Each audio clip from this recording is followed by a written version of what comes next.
Hello everyone, आप सभी लोगों का स्वागत है इस चैनल साइबर गीक पे। मैं हूं डॉक्टर वैभव शर्मा और आज के इस वीडियो में हम बात करने वाले हैं जो एक बेसिक कंफ्यूजन बना रहता है कि AI, machine learning, deep learning ये सब क्या सेम है। फिर डेटा साइंस क्या है, डेटा साइंस और एआई क्या एक ही स्ट्रीम है या ये दोनों अलग अलग स्ट्रीम है। तो आज के इस वीडियो में हम इसी चीज पे बात करने वाले हैं कि AI, machine learning, deep learning, data science, इन सब में डिफरेंस क्या है। तो शुरू करते हैं ये वीडियो। अगर मैं एआई की बात करूं तो एआई को हम कह सकते हैं कि सबसे बड़ा सेट है। एआई को हम ऐसे एज्यूम कर सकते हैं कि एआई एक बड़ा सा सर्किल है, एआई एक ब्रॉड फील्ड है। इसको मैं एक एग्जाम्पल के थ्रू आपको एक्सप्लेन करता हूं। फॉर एग्जाम्पल, एक मैच्योर्ड एडल्ट है, एक ह्यूमन बीइंग है। तो एआई बेसिकली क्या है, जो भी टास्क ह्यूमन कर सकता है वो सभी हम एआई से करवाना चाहते हैं। तो ये काफी ब्रॉड फील्ड हो गई। अब ह्यूमन क्या करता है, ह्यूमन लाइफ में गोल्स सेट करता है। उस गोल्स को वो अपने तरीके से स्टेप्स लगा करके, मेथड्स लगा करके अचीव करने की कोशिश करता है। सेम काम यहाँ पर एआई कर रहा है।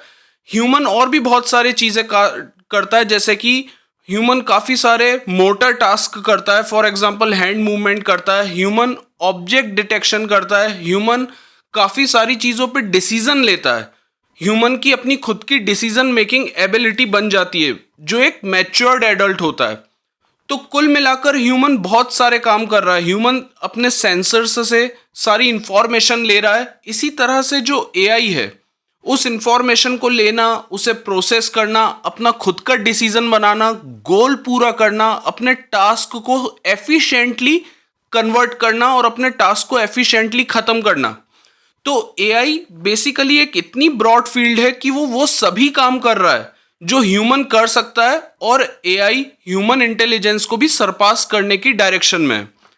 लेकिन मशीन लर्निंग क्या है? मशीन लर्निंग हम ये कह सकते हैं जो एक बहुत बड़ा सेट है, जिसे मैं एआई बोल रहा हूं, उसका एक सबसेट है। मशीन लर्निंग और एआई में डिफरेंस ये है कि एआई को अगर मैं कह रहा हूं वो एक मैच्योर्ड एडल्ट है, तो वहीं पे मशीन लर्निंग एक छोटा बच्चा है जिसने अभी सिर्फ ये सीखा है कि एप्पल कैसा दिखता है, ट्री कैसा दिखता है। और एक बच्चे को जैसे हम बाहर ले जाएं, उसे मौसम दिखाएं, तो वो मौसम देखकर कह सकता है कि आज बारिश होगी या नहीं होगी। यानी कि मशीन लर्निंग सिर्फ कुछ प्रिडिक्शंस और कुछ क्लासिफिकेशन बेहतर तरीके से कर सकता है। वो सारे काम नहीं कर सकता जो एक कंप्लीट एआई मॉडल कर सकता है। फॉर इसलिए मशीन लर्निंग को मैं यहां पर कहूंगा कि वो एआई का सिर्फ एक सबसेट है। इसी तरह से अब अगर मैं डीप लर्निंग की बात करूं तो डीप लर्निंग मशीन लर्निंग का एक सबसेट है।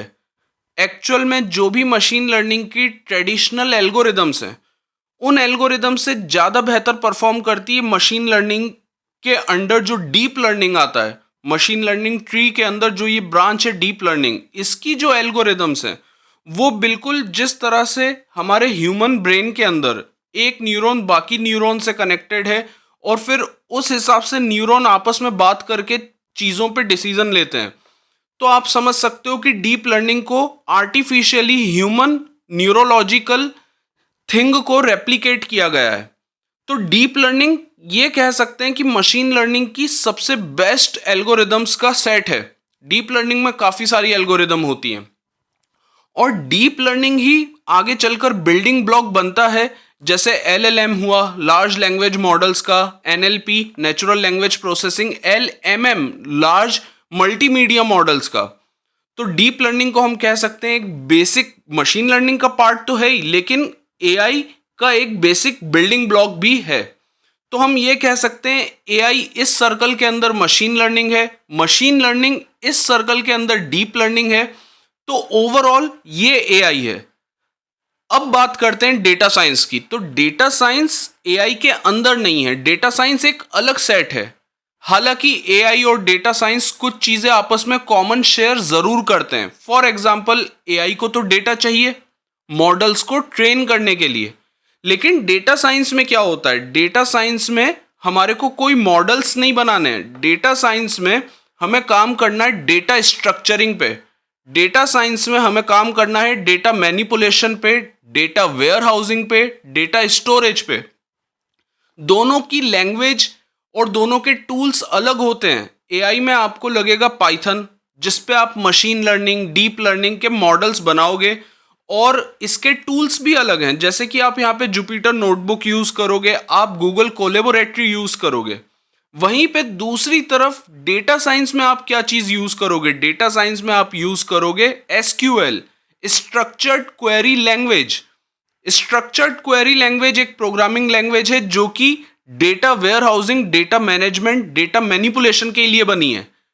और आप एसक्यूएल कोडिंग के अलावा इसमें जो टूल यूज करोगे वो भी अलग होते हैं। जैसे डेटा एनालिसिस के लिए टेबल यू, पावर बीआई, और डेटा स्टोर करने के लिए जो एक ओपन सोर्स प्लेटफॉर्म है जो कि अपाचे हडूप, जो कि बिग डेटा स्टोर करने के लिए बना है। बिग डेटा क्या? ऐसा डेटा जो सिंगल मशीन पे स्टोर नहीं किया जा सकता, उसे क्लस्टर ऑफ मशीन्स पे स्टोर करना पड़ता है। तो दोनों के टूल सेट भी अलग हैं।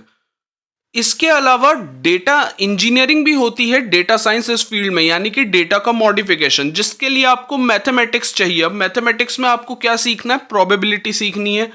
प्रोबेबिलिटी के अलावा आपको basic mean, median, mode, standard deviation, permutation and combination, ये सारी चीज़ें भी अप्लाई करनी आनी चाहिए, तभी आप डेटा इंजीनियरिंग कर पाओगे। यानी कि डेटा को हम इस शेप में कन्वर्ट कर दें कि वो हमारे को ज़्यादा बेहतर और यूजफुल इंफॉर्मेशन दे सके।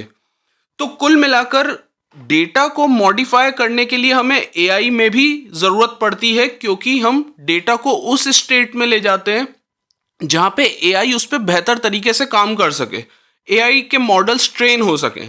लेकिन डेटा साइंस अपने आप में एक अलग फील्ड है जो कि डेटा स्ट्रक्चर, डेटा मैनेजमेंट और डेटा वेयर हाउसिंग पे काम करती है। तो फाइनल कंक्लूजन हमारा ये है कि एआई अलग सर्कल है, डेटा साइंस एक अलग सर्कल है, और एआई के अंदर मशीन लर्निंग आता है और मशीन लर्निंग के अंदर डीप लर्निंग आता है। तो आई होप आपको ये वीडियो काफ़ी इंफॉर्मेटिव लगा होगा, और इस तरह के वीडियो पाते रहने के लिए साइबर गीक को लाइक, शेयर, सब्सक्राइब करना मत भूलिएगा। आप लोगों का दिन शुभ रहे। नमस्ते।